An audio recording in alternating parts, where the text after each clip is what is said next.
मेरी अपनी बहन का 8वां बच्चा मेरी मौत का कारण बनेगा? ये आप क्या कह रहे हैं मुनि जी? मुनि ने शांत लेकिन दृढ़ स्वर में उत्तर दिया, यही सत्य है। देवकी का नवजात पुत्र ही तुम्हारा काल बनेगा। कंस की सांसें तेज हो गईं। फिर वह गरजा, नहीं, ऐसा मैं होने नहीं दूंगा। अपनी बहन के हर बच्चे को, हर एक पुत्र को मैं अपने हाथों से पैदा होते ही मार डालूंगा। और उस दिन जो राजा कभी प्रजा में न्यायप्रिय कहा जाता था, एक राक्षस में बदल गया। कंस ने अपने सेनापति को आदेश दिया, जाओ, मेरी बहन देवकी और उसका पति वसुदेव दोनों को कैद में डाल दो। कुछ ही दिनों में देवकी ने अपने पहले पुत्र को जन्म दिया। कंस को जैसे ही पता चला, वह तुरंत कारागार पहुंचा। उसने कठोर स्वर में कहा, लाओ देवकी, ये बच्चा मुझे सौंप दो। ये जीवित नहीं रह सकता। देवकी फूट पड़ी, भैया रहम करो, क्या यही रिश्ता बचा है हमारा? यह आपके ही खून का है, आपका भांजा है। कंस जोर से हंसा, रिश्ता? जिस दिन आकाशवाणी ने मुझे मेरी मौत की सच्चाई सुनाई, उसी दिन मेरे सारे रिश्ते मर गए। देवकी। वसुदेव ने हाथ जोड़कर कहा, महाराज, एक बार विचार कीजिए, क्या बच्चों से डरना किसी राजा को शोभा देता है? यह बच्चा अभी अभी जन्मा है, आप चाहें तो इसे किसी मुनि को सौंप दें। कंस धीरे धीरे आगे बढ़ा, झुका और ठंडी नजरों से बच्चे को घूरता हुआ बोला, इसका बिगाड़ना तो शुरू हो चुका है। इसका जन्म ही मेरा अपराध है। और उसने बच्चे को देवकी की गोद से झपट कर उठाया और बिना किसी दया के जमीन पर पटक दिया। एक पल को सब कुछ शांत हो गया। फिर सिर्फ देवकी की चीखें गूंजने लगीं।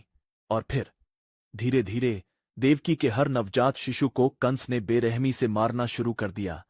कैदखाने के बाहर 2 पहरेदार बात कर रहे थे। पहला बोला, 7 बच्चों को मार चुका है महाराज, ये इंसान है या राक्षस? दूसरा पहरेदार बोला, शुरुआत में वो अच्छा राजा था, पर अब हर जगह उसे बस वही बालक दिखता है। पागल हो चुका है महाराज। महल के अंदर कंस अपने सबसे विश्वस्त सेनापति के साथ बैठा था। अचानक बोला, क्या मैं राक्षस बन चुका हूं? मैं बच्चों को मार रहा हूं और ये बोझ मेरा पीछा नहीं छोड़ता। सेनापति बोला, महाराज, जो निर्णय आपने लिए हैं वो भविष्य के भय से लिए हैं। आप जो कर रहे हैं वो अपने जीवन की रक्षा के लिए कर रहे हैं। कंस ने सिर झुका लिया। काश कोई और रास्ता होता, पर अब 8वां बच्चा, उसे भी मरना होगा।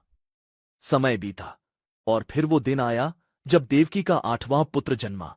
कारागार में देवकी ने बच्चे को सीने से लगाकर धीमे स्वर में कहा, स्वामी, इसे बचा लो, हमारी आखिरी उम्मीद है।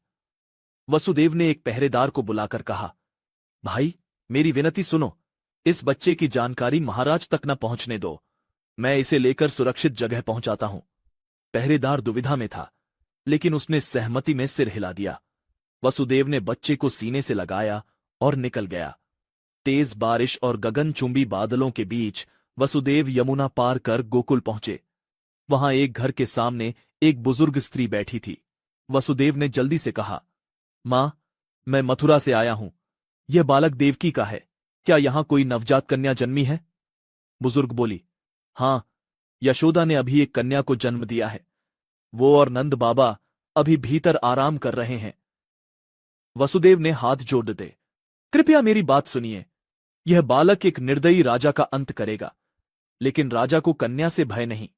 आप मेरी मदद करें, इस बालक को यहां रहने दीजिए और कन्या को मुझे सौंप दीजिए, मैं उसे कोई क्षति नहीं पहुंचाऊंगा। बुजुर्ग कुछ पल सोचती रही, फिर सिर हिलाया।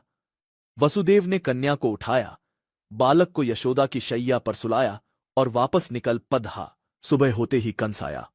उसने बालिका को देखकर कहा, देवकी, तुमने मुझे धोखा दिया, यह कन्या मेरा काल कैसे हो सकती है? देवकी बोली, भैया, इसे मत मारो, यह सिर्फ एक बालिका है। कंस ने क्रोध में उसे पटकने का प्रयास किया, पर बालिका उसके हाथों से हवा में गायब हो गई। आकाश से दिव्य स्वर गूंजा, कंस, तुम्हारा काल जीवित है और तुम उसे नहीं रोक पाओगे। कंस का शरीर भय से कांप गया। उसने पहरेदार की ओर देखा, तुम्हें पता था ना, कहां है वह बच्चा? पहरेदार ने डरते हुए कहा, मुझे नहीं पता महाराज।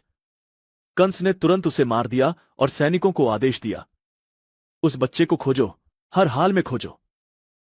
तभी एक राक्षसी उसके सामने आई। महाराज, मैं पुतना हूं, आपका कार्य मैं पूर्ण करूंगी। कंस ने ठंडी मुस्कान से कहा, तो जाओ, उस बच्चे का जीवन खत्म करो। पुतना गोकुल पहुंची। सुंदर स्त्री का रूप लेकर नंद यशोदा के घर आई। उसने मधुर स्वर में कहा, मैंने सुना है तुम्हारे घर एक दिव्य बालक आया है, मैं उसे आशीर्वाद देना चाहती हूं। यशोदा प्रसन्नता से बोली, बहन, अवश्य, मैं तुम्हारे लिए कुछ लेकर आती हूं। नंद और यशोदा बाहर निकले।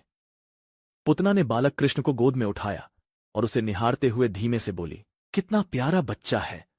मुझे बिल्कुल अच्छा नहीं लगेगा तुझे मारना, पर मैं तुझे जीवित नहीं रख सकती। तू ही तो है जिसके लिए मुझे भेजा गया है।